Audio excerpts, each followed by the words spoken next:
Kabilang din ang ilang kapuso stars at personalities sa mga dumalo sa kilos protesta kontra katiwalian kahapon. Narito ang latest.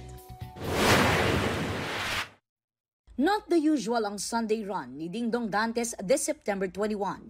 Kasama ng kapuso primetime king sina Kuya Kim Atienza, Benjamin Alves, Flamara Faith de Silva at ilang miyembro ng isang running community. Naka-black shirt sila na may mensahe ng paglaban at pagtakwil sa katiwalian. Ayon kay Dong, we hoped, we dreamed for a corrupt-free Philippines, for accountability from those who have stolen from us. Ipinagdarasal din daw nila ang mga kalahok sa mga rally. May kanya-kanya raw tayong paraan ng pagpapahayag ng ating hinaing at paghahanap ng pag-asa. Ang ilang mga celebrity lumahok din sa trillion peso march sa EDSA. Ang korupsyon ay higit pa sa terorismo.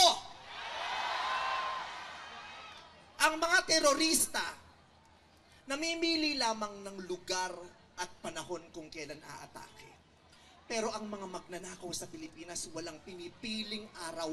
Araw-araw nila tayong ninanakawan. Nakiisa rin ang ilan pang kapuso stars sa protesta kontra katiwalian. Turuan sila ng leksyon. In her Mitena mode, yan ang mensahe ni Rian Ramos na nagpunta sa EDSA People Power Monument. Si PBB Kapuso Big Winner Mika Salamanca bitbit ang isang blankong white cartolina. Nawala raw ang kanyang mensahe dahil ninakaw raw. Sparkle couple goals naman sina Gabby Garcia at Khalil Ramos sa pagdalo sa rally. Dumalo rin sa rally si Sparkle actor Rahil Birria na ipinakita ang pagko-commute papuntang rally at ilang highlights. Spotted din ang magkaibigan na sina David Licauco at Dustin Yu.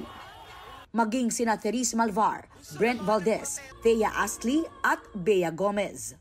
Aubrey Carampel nagbabalita para sa GMA Integrated News.